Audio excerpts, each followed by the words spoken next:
Hey guys, I'm Alana from WinWin. If you're in Queensland and you are trying to get a job within the mining industry, there is one qualification that you are going to need to know about and get. And today I've got my guest Paul from PM Squared, and we are talking about Standard 11s. Paul, thank you so much for coming on today. Thank you very much for inviting me, Alana. So, Paul, number one, what does the Standard 11 course cover? Standard 11 course covers the health and safety requirements, emergency, everything that you need basically to get onto a mine site. Most of them are for coal mines. Coal mines specifically require Standard 11. It's a legislated thing. However, most mines are requiring you to have it because it just covers off on all the basic safety, all the basic induction, and that's where it starts. Fantastic. Thank you very much. Okay, so how long does the Standard 11 last for, and what is the process to get it renewed if it does lapse? Okay, different mine sites are different. Generally, they say that they want you to renew it every 5 years. Some mine sites say 3 years. The qualification you actually get does not lapse. It just basically goes to a new one. So it just depends on the industry and where you are and what you're needing for that specific mine. Right. And if you're trying to get a Standard 11, is it delivered online, in person, or a bit of both? We can do it both online, we can do it in person, or we can do it what we call blended delivery, which is where you actually get both. Fantastic. And for the Standard 11, are there any prerequisites to getting it? There's no actual prerequisites. However, there are certain qualificate or certain subjects that we suggest that the people get. So it's okay to have a Standard 11, but you still won't get on a mine site if you don't have a white card. So it's like a base entry. If you've got your white card and then you get your Standard 11, then you can get onto a mine site and move from there. Thank you, Paul. And tell me, what is the cost? What is the cost of getting the Standard 11? So it's 7.95 is what we charge.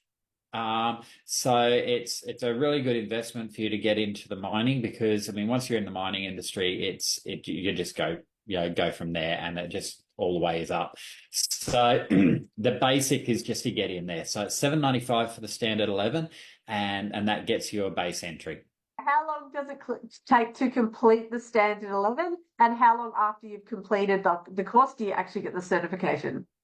Okay, so with us, the Standard 11 normally goes over 3 days, and so that's what it is. Sometimes some people have experience in the industry, and it may actually be a little bit quicker for them if they do it online and they can just go through the material themselves. The main thing I'm after is that everybody has a really good understanding. So as I said, it's dependent on the person. Some people will get through it in 2, some people will get through it in 3, some people actually take a little bit longer as well if they're doing it online and they can only do it for a little bit each night. So the certificate comes basically as soon as you finish. We will issue you a certificate and you'll get that by email. And you also get a card in the mail or the certificate in the mail and the card is an optional. If you want the card, we can send that as well. And is the Standard 11 recognised Australia-wide or even needed Australia-wide? Okay, it's needed in Queensland. It's a legislative thing in Queensland. However, the subjects that you do are nationally accredited, so they are nationally allowed. So if you go to Western Australia or Northern Territory or South Australia, it doesn't matter where you go, those subjects are accredited. The states themselves don't require you to have the Standard 11, but the mines that you go to will see great advantage in you having those subjects. Things like, risk assessments, things like, work health and safety, governance, what to do in an emergency, so there's ERR, one of the subjects is an ERR subject, so it's basically emergency response. So they're all subjects that are going to be relative to what you're doing and to every mine site that you go on to. So is there a legal requirement? No. Is there a benefit for you to do it? Absolutely. Fantastic. Thank you, Paul. And without giving too much away, what is involved in the assessment or the test to achieve the Standard 11? Look, as far as I'm concerned, and the way we look at industry and training and everything else, a lot of the subjects that are in there are level 2. So it's not hard. It's just what we would classify as basic knowledge. I wouldn't say everybody's common knowledge because everybody's got a different set of common knowledge. However, it should be basic understanding that, how to do a risk assessment, how to do things. And it's just being able to show that you can physically be able to do a risk assessment. You can physically understand what the hazards are. You know what the processes are. It's those sorts of things that you're being assessed on. So the assessment is not that hard, but it is complete to make sure that we can actually put you on a site safely. Fantastic. Thank you, Paul. And besides the white card that you just mentioned, are there any other certifications that you would recommend going along with the Standard 11 to make somebody a better candidate to get a mining job? Absolutely. We have permits. Every mine site that you work on, no matter what you do, 9 times out of 10, you are going to end up working under a permit or within a permit system. So those permits are really, really important. Other ones are working at heights, confined space, gas test atmospheres. They're just to name a few that you could actually do to really enhance your ability. Once again, it depends on the job that you're going for. If you're going for a dump truck operator and you get a working at heights, it's probably not as much as important as you're getting, say, a dump truck ticket, So there's other aspects as well, depending on what job you want to go to. And honestly, Alana, you know the industry, you know where people go, and you know what they need. So you're the guru. So really work with you and make sure that you get the things that we need you to get.